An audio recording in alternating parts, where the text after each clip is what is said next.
pessoal, tudo bem? Bom dia!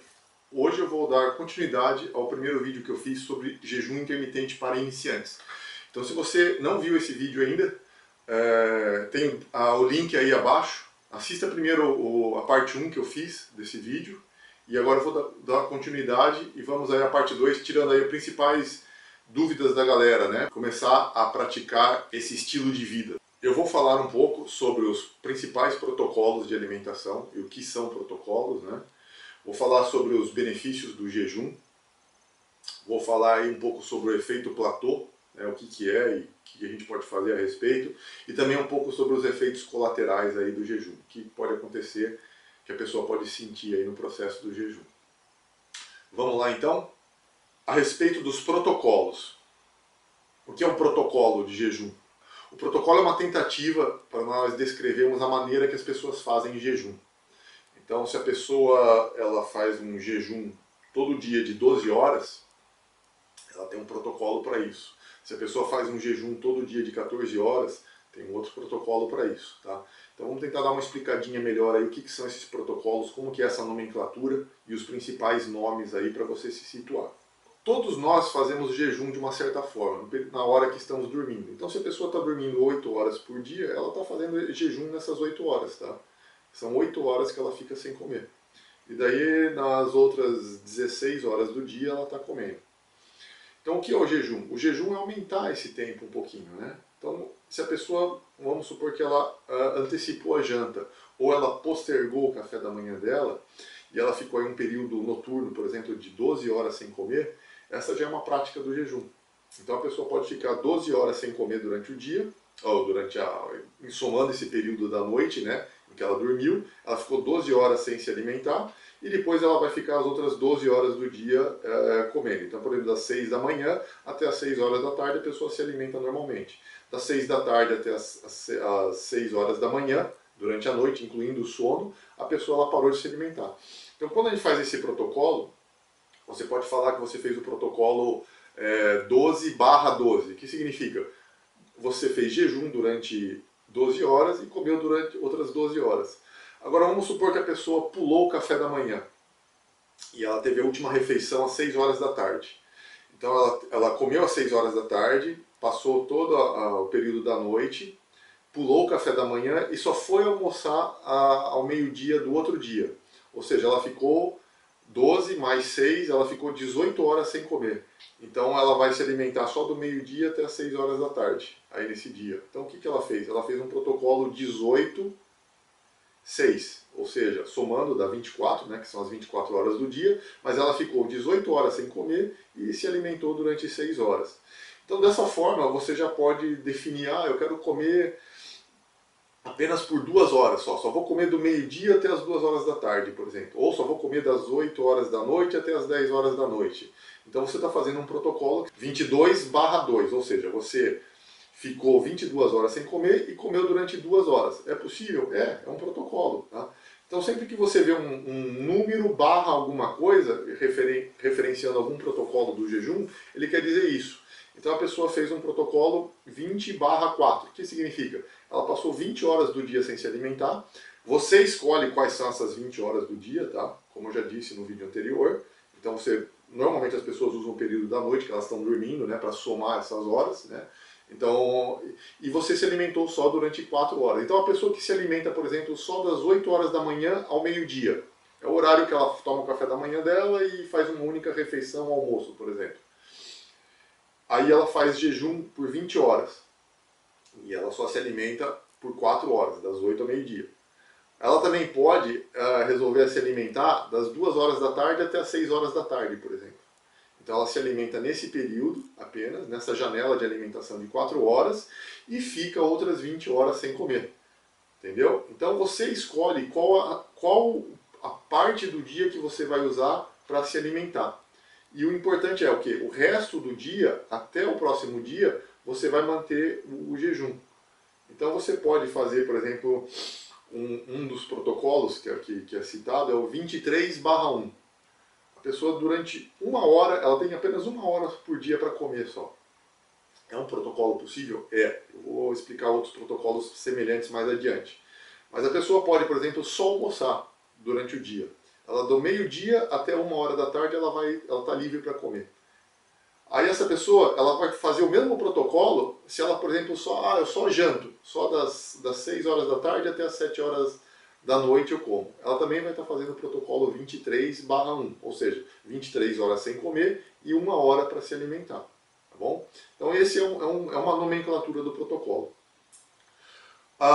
Existem outros tipos de protocolo. Existe um protocolo criado pelo Brad Pilon, é o Eat Stop Eat, onde é um protocolo aí que você considera que você vai fazer um jejum de 24 horas, de 1 a 3 vezes na semana, tá? Onde o mais comum é fazer isso 2 vezes na semana. Então o que ele diz?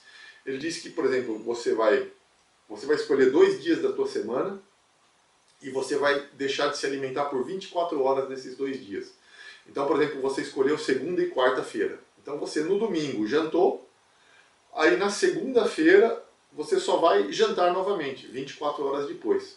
Aí você continua se alimentando novamente, aí na quarta-feira, por exemplo, você jantou novamente, aí só na quinta-feira você vai jantar novamente. Então você vai escolher aí 2, 3 dias da semana, onde você vai ficar um período de 24 horas sem comer.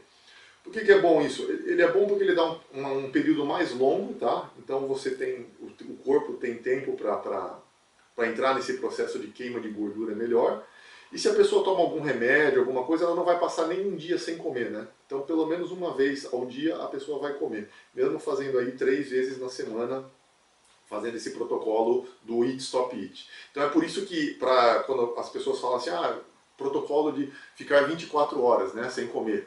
É aconselhado aí 1, 2, até 3 vezes na semana, tá? Porque elas estão seguindo aí o protocolo do Eat Stop Eat do Brad Pilon. Tá? Você também tem aí outros protocolos, né? Como por exemplo a dieta do guerreiro. A dieta do guerreiro, o que é? Eu não vou entrar nos detalhes, mas ela basicamente você teria 4 horas à noite para se alimentar. Tá? Você ficaria 20 horas sem comer, e daí o período da noite você estaria livre para comer durante 4 horas. Né? E durante o dia você também pode comer frutas, legumes e um pouquinho de proteína. Tá? Então basicamente essa seria a dieta do guerreiro.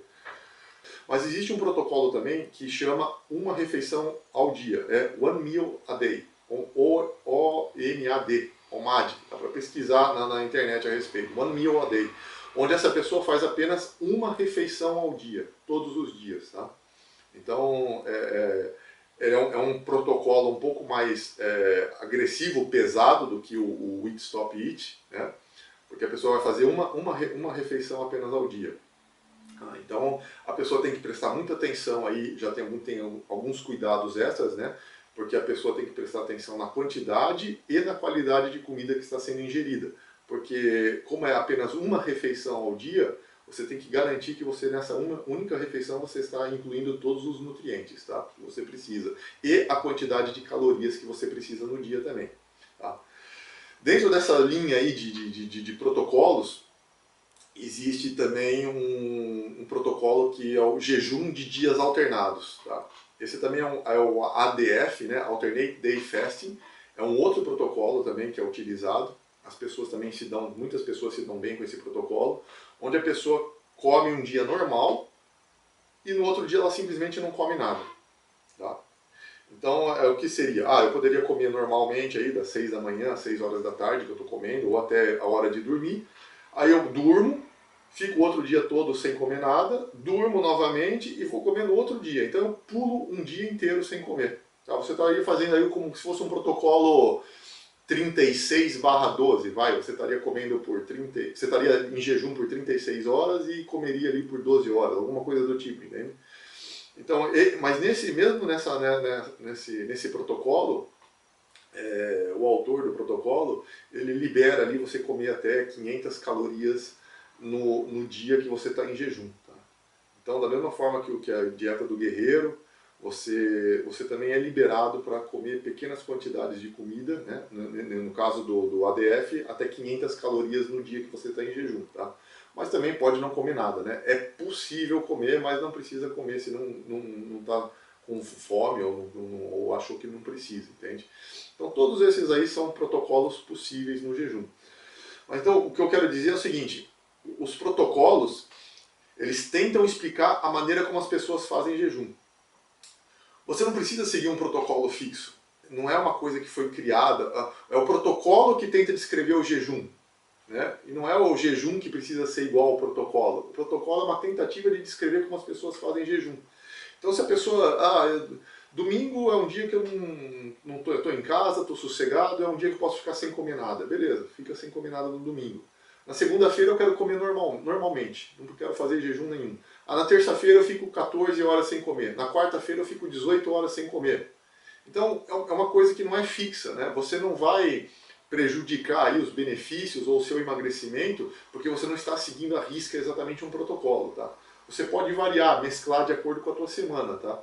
O importante é você levar em consideração os seus objetivos, né? E a sua disponibilidade diária aí para fazer esses protocolos, tá bom? Então, em resumo, o que eu teria para falar de protocolos é isso, tá? Vamos falar um pouco sobre os benefícios aí do jejum intermitente. O jejum intermitente, ele vai te ajudar no emagrecimento. De uma certa forma, você vai restringir um pouco a quantidade de calorias que você está ingerindo. Tá? Então, se a pessoa faz uma refeição ao dia apenas, por exemplo, vai ser muito difícil ela nessa uma refeição, com comida de qualidade, ingerir as 2.000, 2.500 calorias que uma pessoa precisa por dia. Então você tem uma tendência natural a reduzir a ingestão de calorias quando você faz jejum. Tá? Não quer dizer que isso aconteça. Tá? Você pode perfeitamente comer as mesmas quantidades de calorias, você soma essas suas 3 refeições do dia numa única refeição, e você mesmo assim vai ter benefícios de emagrecimento com o jejum. Tá? E eu explico por quê. Depois de aí algumas horas, aí, eu diria aí umas 14 horas, 16 horas que você deixou de comer, dependendo aí também muito da atividade que você fez e qual foi a tua última refeição, o corpo começa a usar a gordura que está estocada em você, porque ele não tem mais glicogênio para queimar, tá? Então ele vai começar a queimar a gordura que você tem. Então você vai ter uma mudança hormonal que vai permitir o teu corpo acessar os teus estoques de gordura, tá? Então esse é um dos benefícios aí, juntamente com a redução natural de calorias que eu falei há pouco. Então esse tipo de mudança que vai ser promovida no seu corpo através do jejum vai ajudar você a emagrecer. E mesmo que não desça o peso na balança, você vai reparar nas medidas do teu corpo aí que você deve ter uma melhora com o tempo nessas medidas. Então isso é uma das coisas. E essa mudança de combustível, essa mudança hormonal no teu corpo, e essa mudança de combustível no teu cérebro, você vê aí muitos relatos, aí uma melhora na claridade mental, nas ideias, você vai ter uma melhora na disposição, no teu foco para fazer as coisas, tá? É como se o corpo estivesse falando, ó, vai lá e vai procurar comida, eu vou te deixar bem fisicamente e mentalmente para você ter mais capacidade para ir atrás de comida, porque você faz tempo que você não comeu, entendeu? Então você vê que não tem sentido a pessoa ficar sem comer e ela fica deprimida, a pessoa fica cansada, ficar com sono. Ia ter todo mundo morrido de fome na época da pré-história, se fosse isso, né? Então o que acontece é justamente o contrário. Quando você para de comer, o corpo toma todas as medidas que ele pode para te deixar ótimo física e mentalmente para você poder ir atrás da comida. O jejum é uma coisa que você pode levar para o resto da tua vida, tá? O jejum ele promove uma melhoria no sistema imunológico do teu corpo. Quando você não está comendo, o seu corpo ele tem tempo para cuidar de você mesmo. Então, dessa forma, o jejum também ajuda na promoção da redução da inflamação crônica do seu corpo. Então, se você come alguma coisa que não te faz bem, você bebeu, você comeu alguma coisa que você é alérgico, você tem algum tipo de doença autoimune, né, em função de alimentação, então o jejum ele ajuda o teu corpo a cuidar dessa inflamação. O jejum ele também vai ajudar a você fazer uma limpeza no teu corpo. A partir do momento que você não está comendo nada, o teu corpo ele passa a se livrar do que não presta. Bom, já falei bastante aí sobre os benefícios do jejum, né? Tanto a parte de emagrecimento quanto na parte de saúde. Agora eu queria falar um pouquinho sobre o efeito platô. O que é o efeito platô? Todo organismo, a gente tem um peso que seria o peso natural da gente. Então você vai ver que todo cachorro ele tem de uma determinada raça, ele tem um peso dele. Um urso, por mais que ele tenha gordura, ele tem um peso normal dele. seria o peso aí do set point. Qual que é o peso natural daquele animal, daquele tamanho? Uma baleia, ela tem um peso dela normal. E você repara que a gente começa a fugir desse peso natural nosso a partir do momento que a gente começa a modificar a alimentação nossa. Então o ser humano ele também tem um peso, um set point, que seria o peso natural dele, tá? Então quando você modifica a tua alimentação e você começa a emagrecer, você acerta a tua alimentação na verdade, né? Quando você deixa de comer essa porcariada aí de indústria, né? Esses refrigerantes, esses químicos, e você começa a comer mais comida natural, né? Mais o que tem mais verduras, você começa a comer mais carne, você começa a se livrar aí de bolacha, de todas essas coisas, você começa a ir naturalmente para o teu peso. Tá?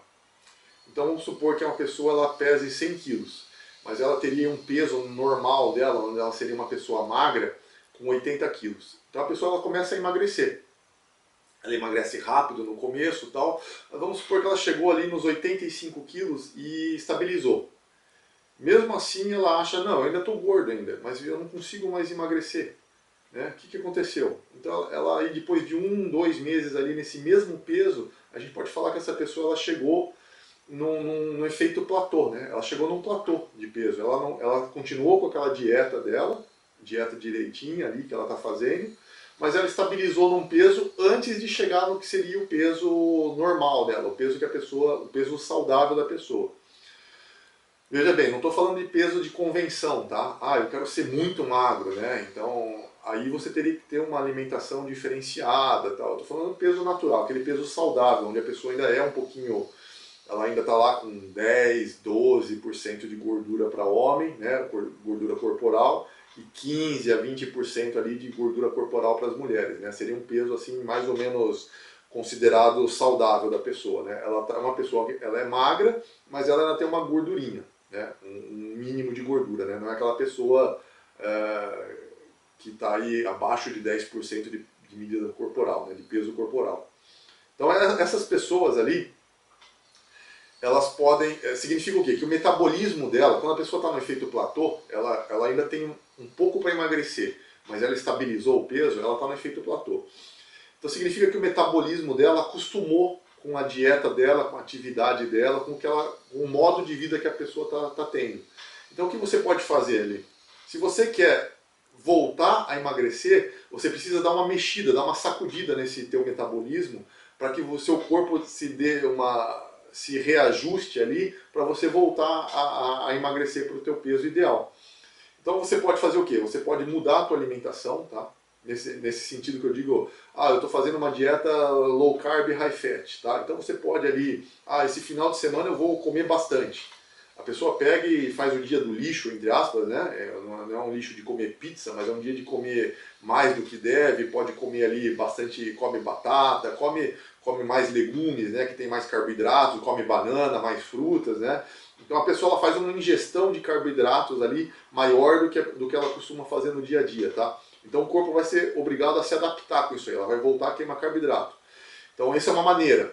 Você também, se você faz atividade física, você faz uma caminhada, você pode tentar dar uma corridinha, né? E caminha um pouco, corre um pouco, caminha um pouco. Se faz musculação, você pode mudar a sua série de exercícios, a maneira como você está fazendo esses exercícios, né? Você pode fazer, em vez de fazer esteira, faz um treinamento de bike, né? Faz um HIIT. Então você também mexe aí na atividade física do teu dia. Outras coisas, né? Você pode beber, ver se você não está tomando pouca água, ver se você não está dormindo pouco, né? Para dar aí uma mexida no metabolismo, ver se você tem acesso, vai lá fazer uma sauna, toma um banho gelado aí um dia, né? Procure fazer coisas que vão mexer com o metabolismo do teu corpo. Só que vai chegar uma hora que você chegou ali, aquela pessoa ela chegou nos 80 quilos, que é o peso natural dela. Então é muito importante saber diferenciar o que é o peso natural com aquele peso estético que a gente vê os modelos na televisão, tá? Então, se você atingir o seu peso natural realmente, não quer dizer que você está no efeito platô, quer dizer que você está no seu peso, que é o peso que é para você ter. Agora, se você quer, não, eu quero ser muito magro, eu quero ter os 6 gominhos na barriga, aí você começa a sair da condição natural do que seria o ser humano e começa a entrar numa condição estética, né? Uma condição assim, não, eu gosto assim, né? Mas aí é uma escolha tua. Então você vai ter que continuar mexendo na tua alimentação. Então é muito importante aí saber distinguir o que é o efeito platô. Se é um efeito platô porque o meu metabolismo simplesmente se acostumou com a minha atividade, mas eu ainda tenho o que emagrecer, ou se é o efeito platô porque eu já cheguei onde tinha que chegar, mas eu quero mesmo assim ser mais magro, eu quero mesmo assim ser mais forte. Então aí você vai ter que começar a trabalhar na alimentação, nas suas atividades, tá? De acordo com o teu objetivo. Uma outra coisa que eu queria falar agora são sobre os efeitos colaterais aí do jejum intermitente. A pessoa começa a fazer jejum, normalmente ela começa a mexer na alimentação dela também, porque ela não faz só jejum, normalmente a pessoa começa a fazer uma dieta, né, e também associa isso ao jejum intermitente, porque ela quer emagrecer, né. Isso quando não faz tudo de uma vez, mexe na dieta, faz o jejum e também começa a fazer academia, né. Então a pessoa ela dá um baque no organismo dela, né. É uma coisa que o organismo não está acostumado e você vai lá e dá uma pancada no teu organismo, né. Então o organismo pode reagir de várias maneiras com isso, né. Primeiro que tem essa questão de adaptação. O organismo ele tende a se acostumar com isso aí, né? Então os efeitos colaterais negativos, principalmente, eles também vão se amenizando com o tempo. Então, eu tenho alguns efeitos aqui, por exemplo, quando a pessoa tem dor de cabeça, quando ela tem tontura, quando ela tem cansaço, né? Porque ela deixou de comer carboidrato, aí o corpo está lá, cadê o carboidrato, cadê o carboidrato? E você está em jejum, então pode ser que com isso você comece a ter dor de cabeça, tá? Mas por que isso? Porque quando você está queimando a glicose que está no seu sangue, né? O glicogênio que está armazenado nos teus músculos, porque você parou de comer, você começa a perder muita água nesse processo. E com essa água que você começa a perder, que você começa a ir ao banheiro, você transpira, você começa a eliminar, você também elimina uma série de sais minerais. Vai gerar aí um desbalanço eletrolítico no teu corpo, que pode fazer você vir ter dor de cabeça, até esse cansaço, até essa tontura, tá? Então uma das recomendações é você simplesmente ingerir sal. Pega lá o sal de cozinha, faz o sorinho, né, sem açúcar, né, só água e sal, e toma esse sal, tá? Você tem muita chance de você reduzir esses problemas que eu falei aí só tomando sal. Quando você toma muito café também, o café ele ajuda a eliminar a sal do teu corpo, tá? Então você repor o sal é uma coisa importante se você sentir esse mal-estar.